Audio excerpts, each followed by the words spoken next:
Your own region president Wufri Savannah Womantam Womanko.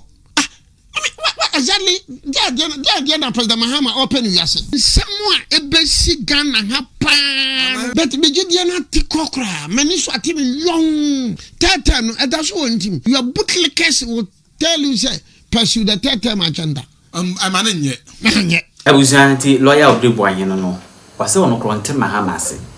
Was a constitutional review committee in Koyeduma.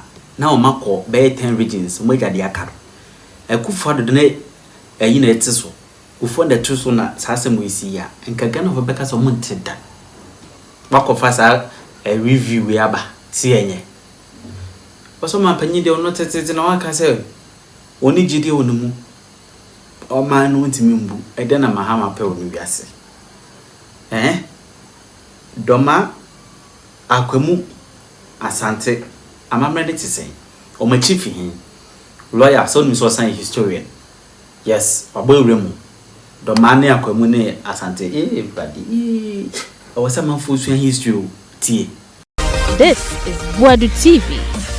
Truth and integrity.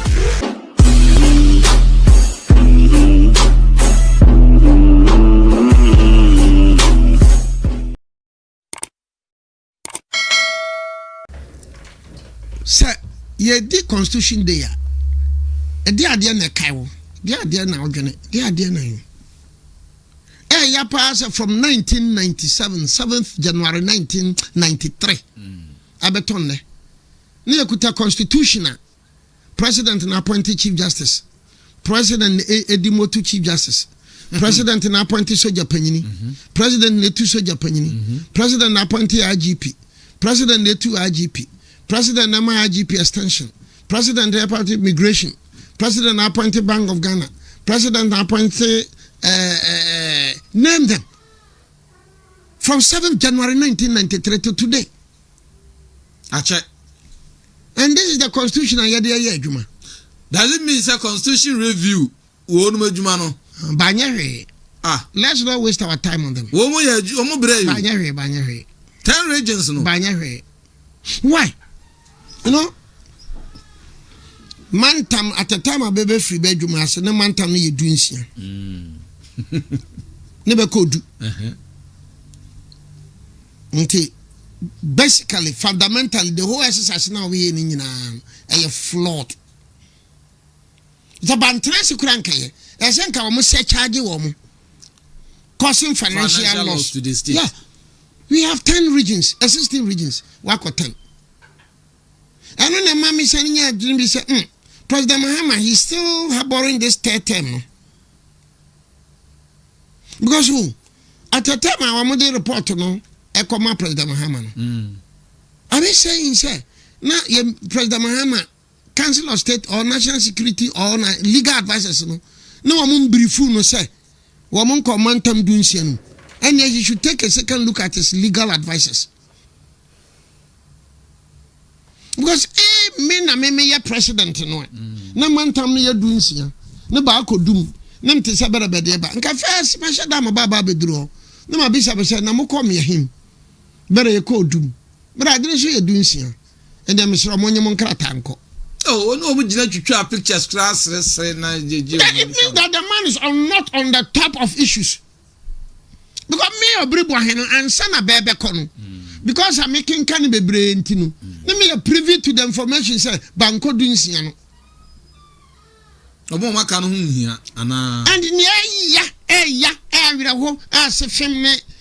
the Savannah region because it is the president's own region. Northeast, Wamanko, Bono East, Wamanko, Oti, Wamanko, Western North, Wamanko. New regions. Now your own region president Wufri Savannah Womantam Womanko. What exactly? They President Mahama open yes. At least you can consider him for opinion leaders be crowd. Because we have 16 regional House of Chiefs. every region bia no try we dey try sa anya hwie be mo ko region ni bi mu a munhia bonhia bia munhia ahemfo no am so no budget sa and $6 million or $3 million this that be according to nyomo ye no budget no it's President Mahama, please Mr. President, with due respect, Ghana fanya nkwada o. You are dealing with human beings. With due respect, Mr. President, you are not dealing with nkwada bi. Any ferry any wo any say eyebu na umu nipa na wa mantam nsenu mu ana. So can we let's be very honest and sincere to ourselves. Say Akufo-Addo or Akaini and I am president of the Republic of Ghana, whether Akufo-Addo or Ajekum Kufuor and a man time no woman echo do no man could do nsia woman call Eastern region Akufo-Addo pensioners and come call Eastern region no man call Savannah and in of Eastern Utia and can tell my basic Ghana send someone a basic Ghana hapa me don't yankupone hatasro say Akufo-Addo ana say Ajekum Kufuor and say even Professor Mills even NDC Professor Mills being an account and a woman kwa and can this country would have said can you more than better mercy me jidia wa President Mahama munu o se metena hamre bi ka say jam so ka sa se me kai pa but me jidia na tikokra mani so ati me long dia na wo pa mirika be na wo tu a waje na ati se committee bi ba be hwe recommend term no e da so woni team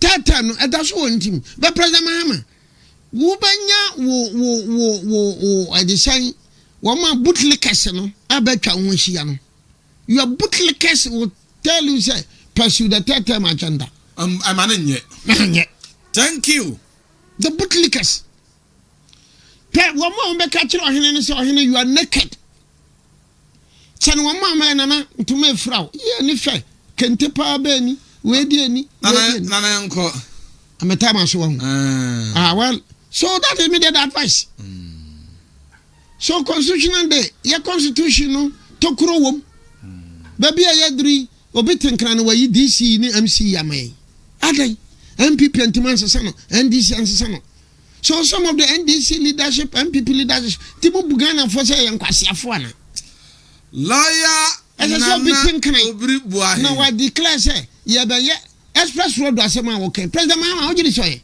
o ye express road from Accra to Kumasi. Na no credit mjini senka nyame adum na next week ba. Okay, and touch ho no. Yeah. Na yenko. So we are make but I'm saying say Constitution week, the Constitution day na edi ya no. Me wira ho. Okay. Because you go back and look at nyama na ACC wa Kwame Nkrumah time.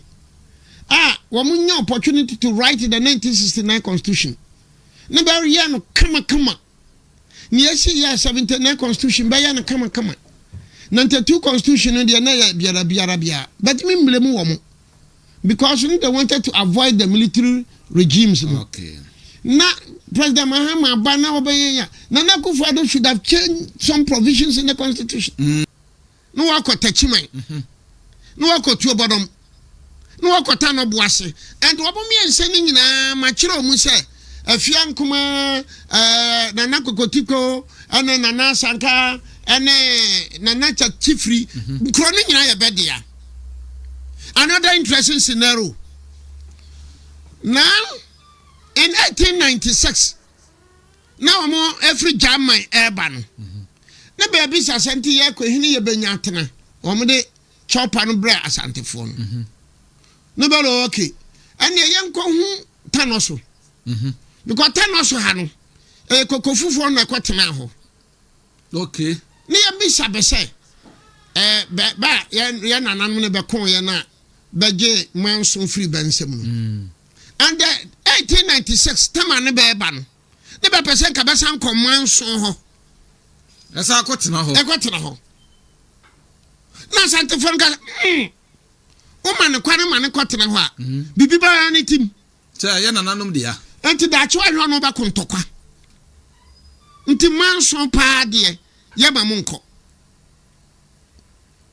mbara ne mo ma yanko afuman bara dabi tama ne ye ne mo nanan ma be kombono manso no ye ko boso ne fra ne nyansu nyansu buae enti ye ma mu nko afuman you know nyansu no ofuman then the next nti hono na woman no amoti tachi free na kura na bubu na kura no na kura ase no no am ka chata no so fon so ne am kan kiram say ya wasase wa ha unoccupied land on said those days in the 1890s na bi anuado ho so tell them to come from Germany no am met on the unoccupied land no and initially they settled at Hensha no am bi am say na am so aja ye be nde ha insha bia sa ye be nde then they moved to present day Techi man. So if you look at the Bono Manson history now benya awra no ne kisimansu fo na di ahene no nyina no a from 1295 na wonye Techi free di ni mum as we ni ade sabre no onka ho bi onka Bono Manson ho no bi na be di dwa ne ko ho keke but he was not a royal of the Bono Manson. You understand? So present day Techiman no baba ka Techimayo Bono Manson Techimayo Techini man when dia Techi ne man no ane wani but Techi free. Okay, now let's look at the history of the Bono Manson. Se be hu Techi free dini wo mu a. Techi free dini from 1295 to 1740. But in fact, even Techi free died before 1300. Techi free died before 1300. Okay. Techi free didn't. So interesting to support the American, you know. To support the American, you know. If you go to Tano Boasia, if Yankuma Asefono, if Yankuma Asefono, some I can't say if Yankuma Nebabano, or when I bet you kill 2 about them. Now if Yankuma, Ninia Bama, Natchire, Techi, Ninia Bama, Techi free. No bet you Techi mine. Good. So in 1996, now when Urbano. Anna, are you for no Techi free as if for no Monte Techi man? So when there was a very big kingdom. What I say? Bono Manson was a very big kingdom. No collapse here. Eti Baba, let us give them the due respect and recognition. Eti Baba, Bahine na bebe sinu. Yamani meya hene. Na ya dwumofo de we will continue to control our lands. And to got Techi man nena. Krontire family no, ya fa be dwumofo. Dwumo. Sa na wo ba tu obodomo a. The ruling class in Tuobodomo, ya fa be dwumofo. Sa na wo ba Tano Boase a. The ruling class in Tano Boase, ya fa be dwumofo. Because it has that line, no? And therefore, whoever is the chief of Tano Boase, if young Kuma Kurano, Obasana Tima Bedi Hine, Ewa Tuobodom, because if young Kumane Babaya and a Techi Fridi Kronumano, and Tuobatima Bedi Hine or Tuobodom. What I say? No Batima Bedi Kronti Hine, Jumo Hine, Ewa Techiman. Sana Techiman. Kronti hene aya fra no dwomo hene o tibi be di Tuobodom hene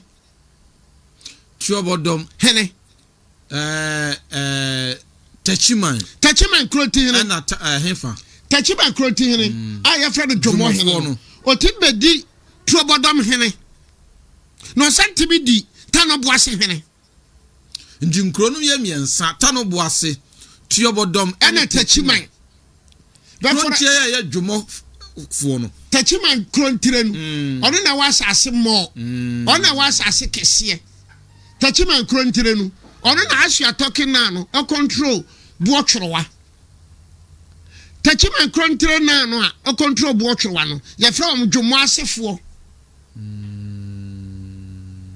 Now back to Obadam Swa. Near o control royal family no. To Obadam Henno. You're from Jumwasefo. No na control Chumpuro. Hey. Because me and Sano to say den. To say somebody. They move together. And therefore, if you're the queen mother of Tanobuasia, Ubatima be a queen mother of Trobodom. Now, Batima be a queen mother of Tachima and Krontre Hima. Tachima and no queen mother of Krontre or Krontre Hima. And that the Juma family of Krontre, the Juma family of present day Tachima, the Krontre family of present day Tachima. What woman Tachima no present day Tachima? The present day, I mean, people should put it on the present day Tachima. Wama ombeti mi akande wa munsa si wo mo bo. Se kroi ye nananom dia. Aye dwumofo. Aye dwumofo. Omo na ekontri. Sade be aye te se na ye propose ya.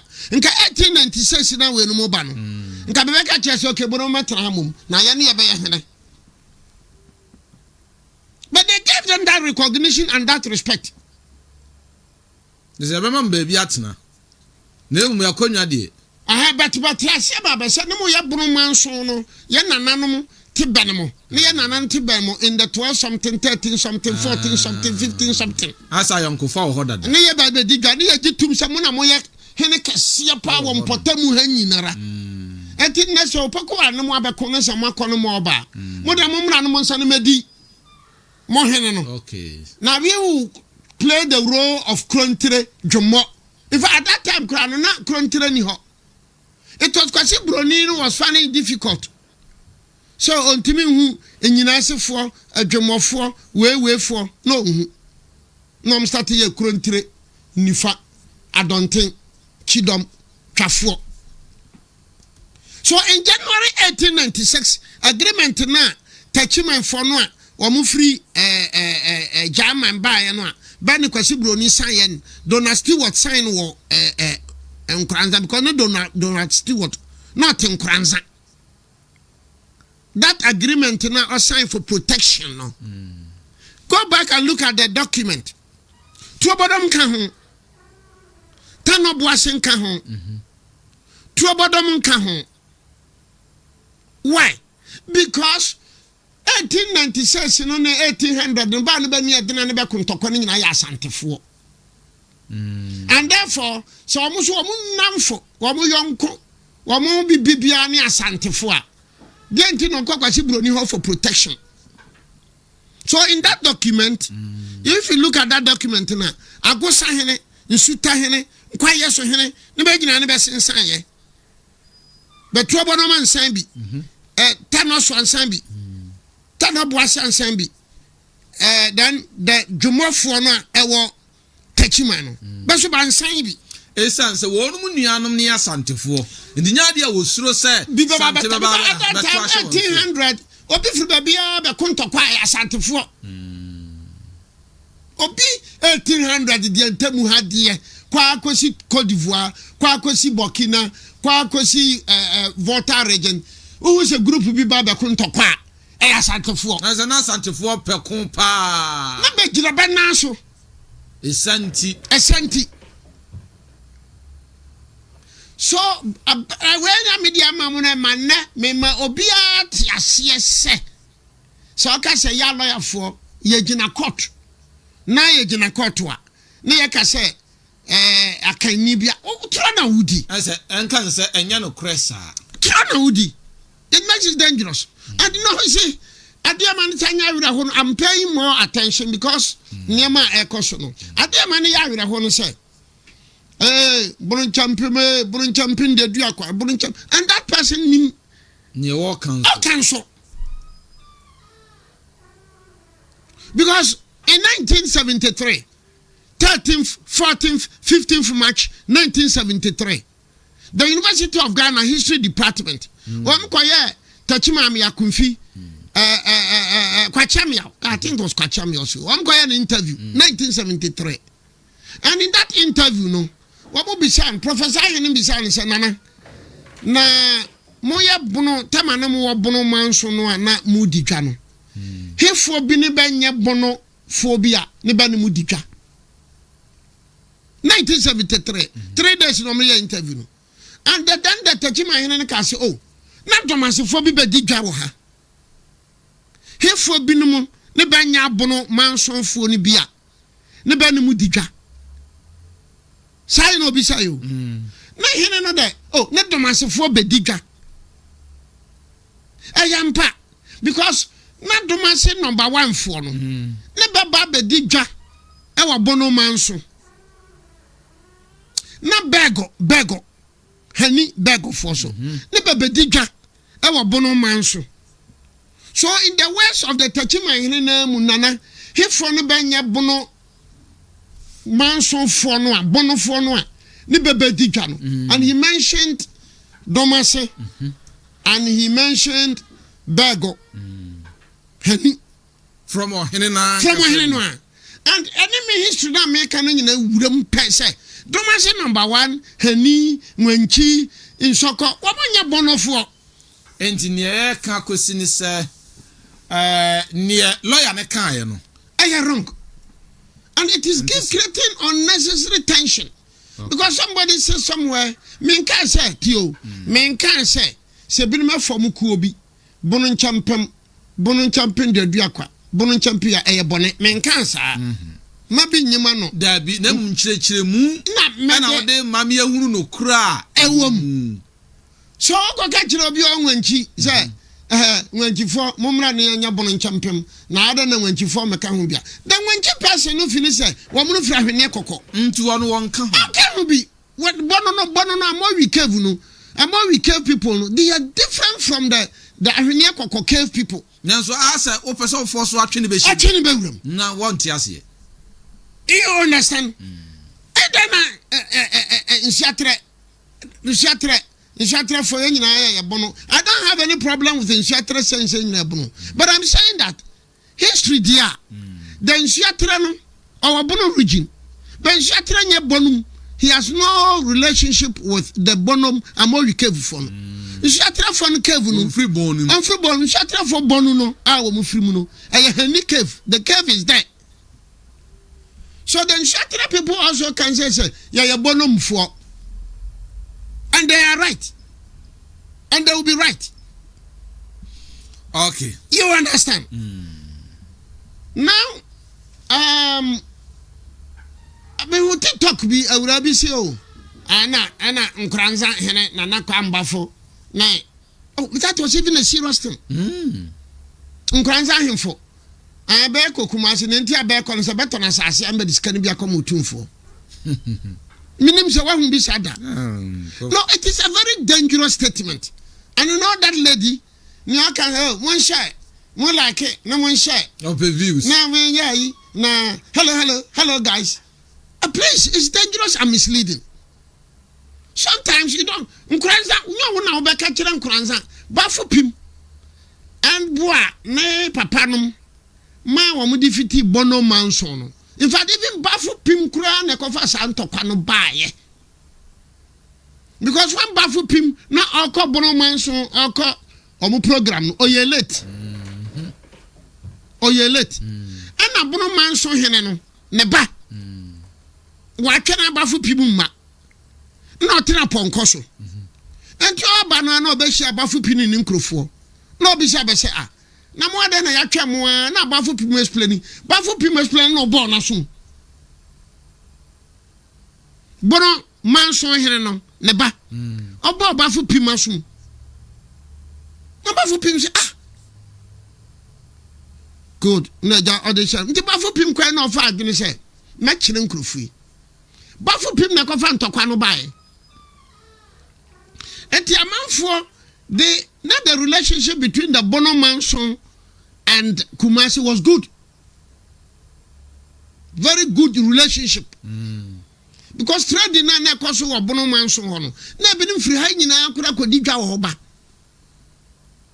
so na som na boy no na ye peeped no na the match nkrofo bibi enti be ma no sika kokko so mfa mra ne papa no wo ha no na koto ni sika kokko na de koto atuduro ene moba do de bedi akon na de koma bunu man so hene no sam papa no bada me mfa mra na bunu man so na bia yakoto no sika kokko ne be dia atuduro ene moba na abreye what you say ana bafu pim ebeka chese he moti ho se na bunu man so fo be boa be ho pama me akoto atuduro ene moba abrebe be boa be ho se be no mo beko na yo poku wara bufu na bafu pim san ko ka kire bunu man so fo se he asantefo no be ba betwa akoba bi nti be ba betwa akoba bi a ba betwa akono munyi nje tuo no ne yehu se tuo no ye mmono ni be fa kwa hihye fam ba fo pim na ma bono man so fo ndi tuo no kwa hihye fam and that baby abere kwa hihye no eye nsuo na ena wo kwa ufri fori krom no peso konkranza nsuo na eda ho no de se nsuo eda ho fia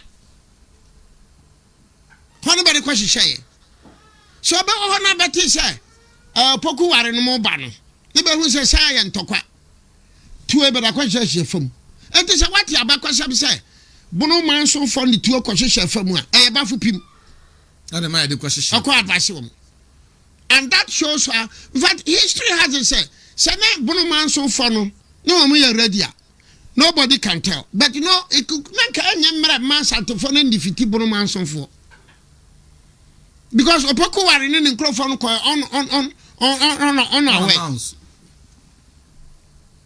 Inti na omo ya na say nkrofo ya be se base because this is a kingdom one.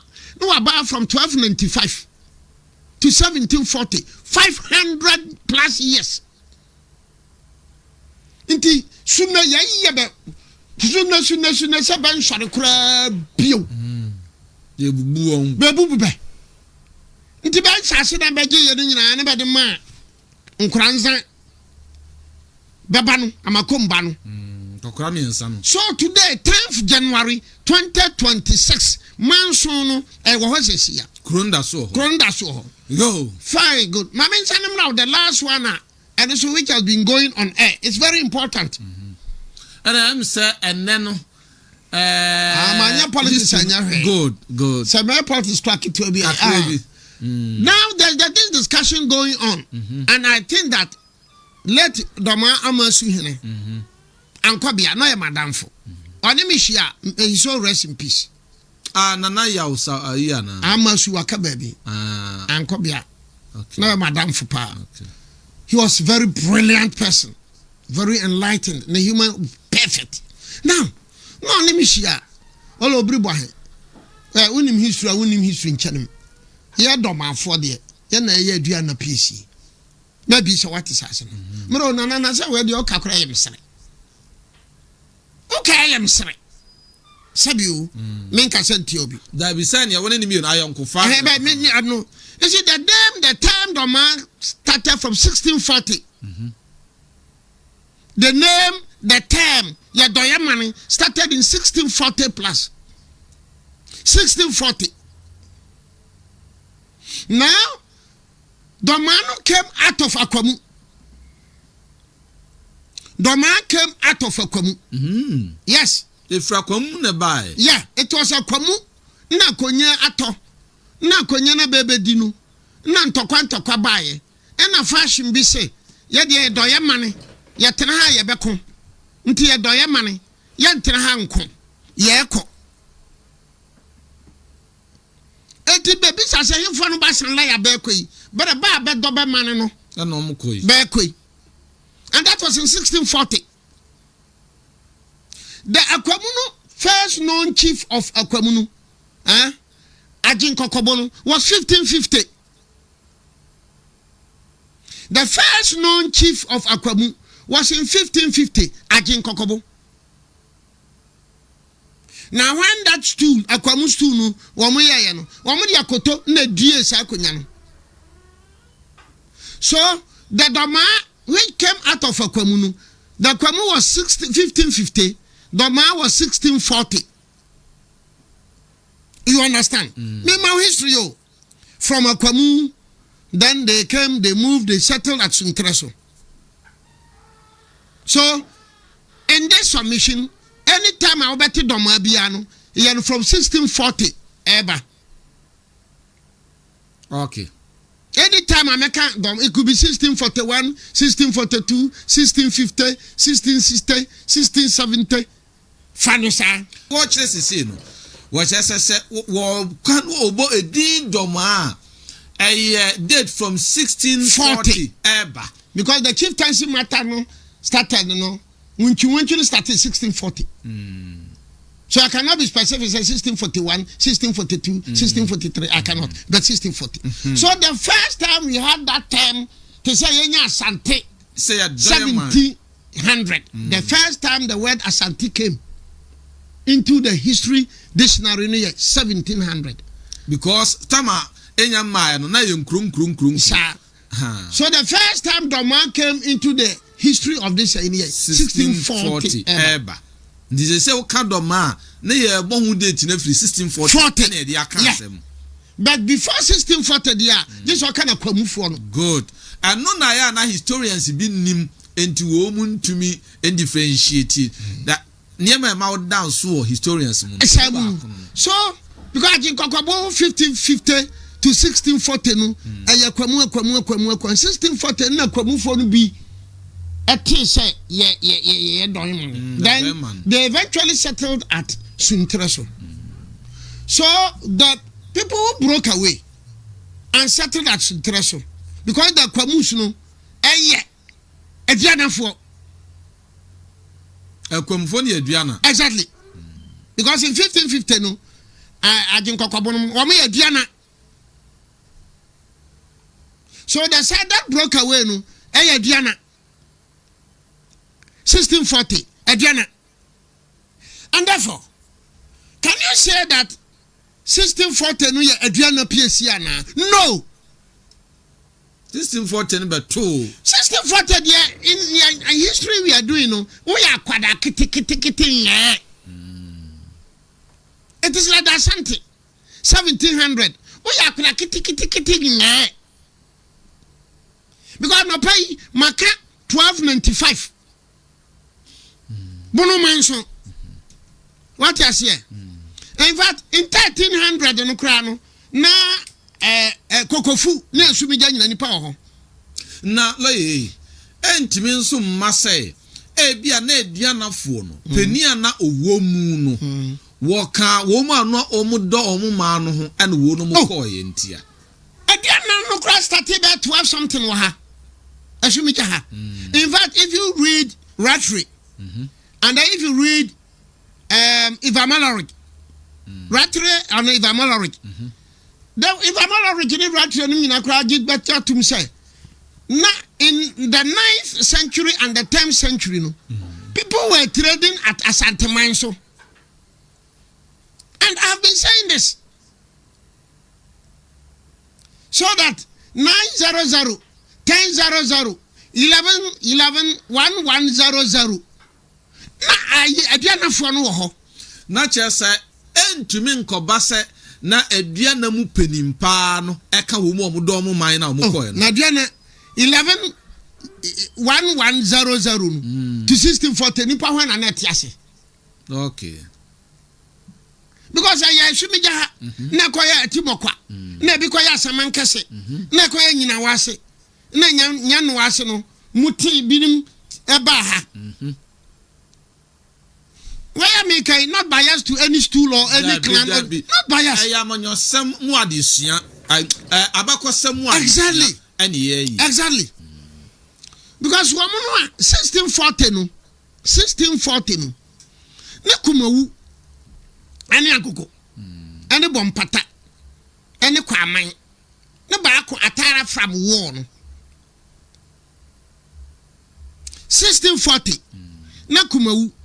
Bompata ene kwa amantie se no mankasa ne bani Asante o da bi mera kumawu bompata agogo ene kwa aman esanse na Asantinya mai na mai ntinya na Asantinya mai no akun bia do akoso no eye nkuro no edi na daso aha ado na ya na ebinom other historians bi enhwe eho no they are creating the mess. Oh so in 1640 no na Asantemane mai in 1660 1670 1680 1690 na Asantemane mai na Asantinya mai o mai enya mai na kwa mind dia wo ho na agogo wo ho ne bompata wo ho na sumija wo ho ne kokofu wo ho ne bekwai wo ho na ntoan wo ho na ofensu wo ho na adwosu wo ho na obi edi ne ho so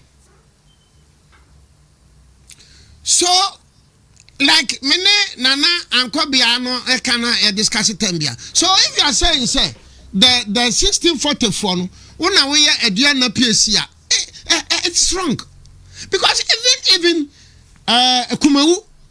kumawu ya diana wo bompata no na agogo no kumawu ya diana kumawu kwa ata from fuo no between 1530 to 1600 I say uhemu a omu nana num kura no abeside twa kumawu kura waka esumija adiana fo na kumawu ya kura kumawu na oko atara from war in the middle of 1500 to 1600 kumawu no kura atara from war no onumpo oya adiana na kwada anase akura kiti nya kumawu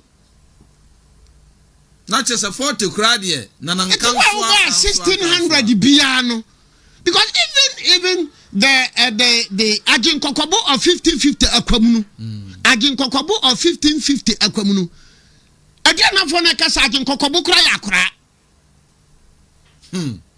adiana fo na kasa Ajinkokobo ya kura asuna fo na kasa Ajinkokobo ya kura because asuna fo no kura no wo mu ka kire binu ya achimabu akwa no it was 1365 to 1390. You understand? So na mene nana no tardy discussion na me say na dai 1640 dia we akura mu ngai pa o because in adiana for esumija kumawu kura no na kumawu no has been in existence for about 200 years before 1640.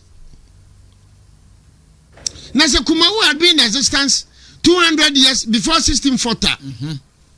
Obo had been in existence for almost 100 years before 1640. Then esumija abenyina be PSA no. And the esumija admits benyina begitum adiana ni bia all over the world. If you want to be very honest, this is not debatable. That be ne wo kire yi mu die asa ni ada ho. It's not debatable. It is like achimabu akwafu akoka say ya no asuna PSA. Metia mesra achimabu akwafu. Mechentia mesre achimabu akwafu. Because netia mesre achimabu akwafu say na 1365 kuntum kununkum 1365 oda wo asuna wo ye PSA.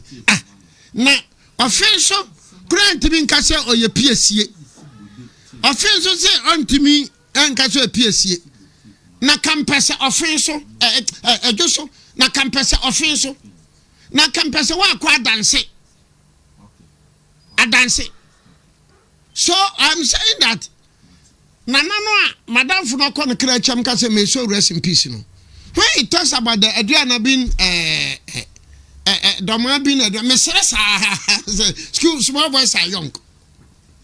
Small boys are young. And you know the history I presented to you today. Echo.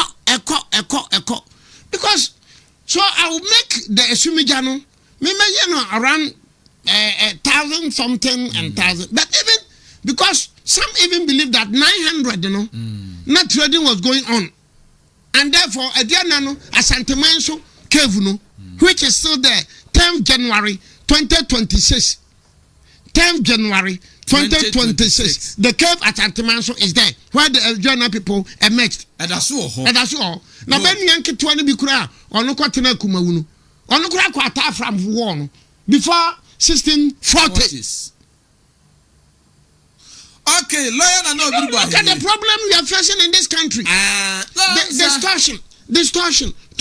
Tra, nchamutuo, loto, pemu, nchamutuo. Another, Obi ba TV biso. Also says Indian man TV also. Okojina brekum. Na buy no interview woman. Nam see way dangerous and risky. Mami mache. Mami better brekum for. Moye abono for and asante for. Madam me catch you. Na wane kai brekum hima de. Mike no tua na brekum hima de. Brekum for. Moye asante for. It's dangerous because that person now baby kura no nya roya. No onim abakwasem no kura. Onim abakwasem no. And it's all him can. And you've gone there to interview people on this sensitive issue. This is what is going on the country. Ya santifo. Ya de bono. Bisu de ya santifo. No, it's dangerous. It is like a run or TikTok or did you come back for them? If you don't know the history, please, what will you achieve? The viewers here now say, yeah, Benyantina, Nan grandson for, then grandson paying for, better on grandson Sasia. No back de Sikana Koma, Otum Fasan, intending grandson for better Bepco Kumase. Pa. Now the whole grandson man, grandson stool now started from Ejura, Coca Tebubu.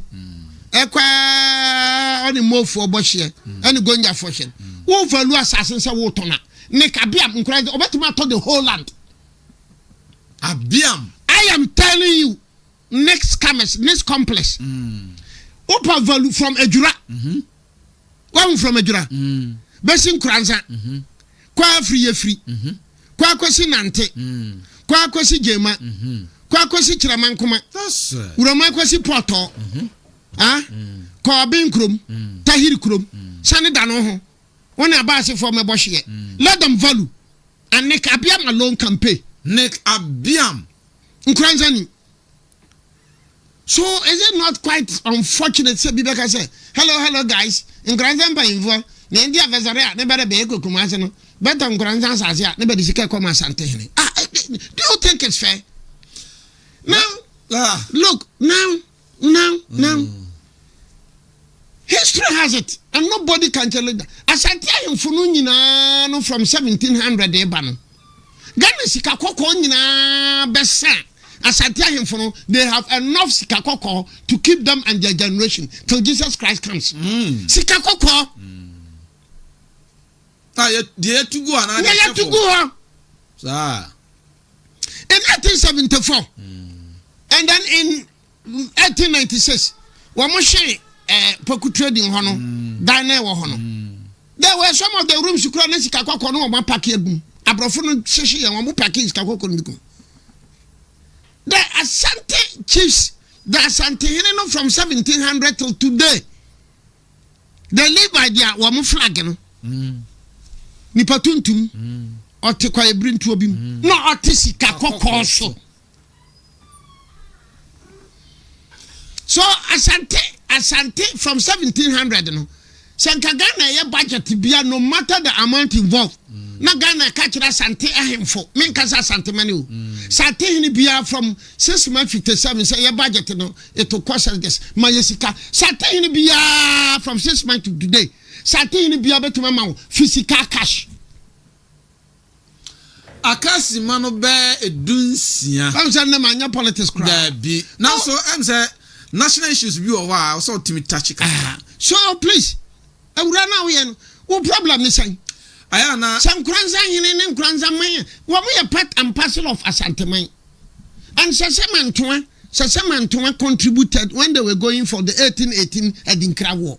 Sasemantoma 10th January 2026 Sasemantoma ewo ho ofrim kranza krodadam no wakobusunya Sasemantoma ewo nsa nifa so nchanse mbo so Saseman hene ne dane ayabrosane ewo benkum so sei because I want to know more and learn more me kupako ho nyina kosua bibi lawyer na Obiri Boahen this year o sade bibi fufuro bi asaba be kan o kan ka no was date ni so say and net date say me for me yes me tumre no na ma kire wonsuo no ampa ma kire kwaye no ani siem. So what do you have if you go to Nkranza today 10 January 2026 kokofufo no after the war no wo mo kwatena ho no kokofufo no wo mo afunsie wo mo area kokofufo ha na no wo mo te na say hono makwa akoye wo no mamusie ani wo mo nku ada ne bi wo ho kokofu hene wo Nkranza ne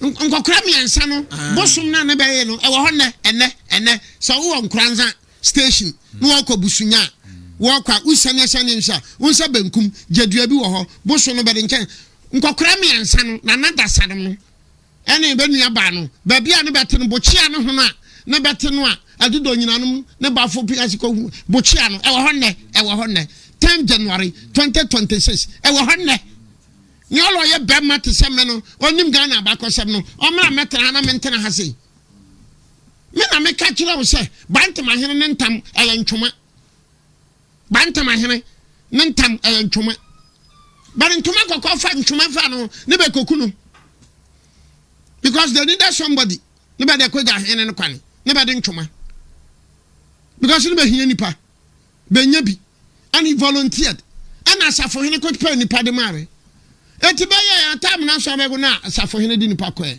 na ko fa bantam ahene ntam ene ntwoma 10 January 2026 nyolo ye be mo nim Ghana abakosem kyene me no omna last wa me nyam to Asante. If you go to Agave today 10 January 2026 the Agave people in Volta region women adanfo a common ancestry the Agave in Volta region any adanfo you know what say nsuo no na etwam say Agave wa ha adan wa ha common ancestry. And Agave, a queen mother of Agave can be a queen mother of Adanfua. A chief of Adanfua can be the chief of Agave. Okay. So, me mpese bi beka say, we are restricted to the accounts. That be. Me just say baby be minim. Yes. So, if I'm saying say Agave ni so oba Adangbefu no ha. Agave Volta region. Oba Adangbefu no ha. First baby obekwa di obeda no e adan. No that Anthony Pum onsuro because they are one. Sana adani no so okowura Volta regional. Baby abakwa da no ya Agave Anthony Pum because they are one. We need to learn the history and learn it well. Send ye be ya can ye misleading information.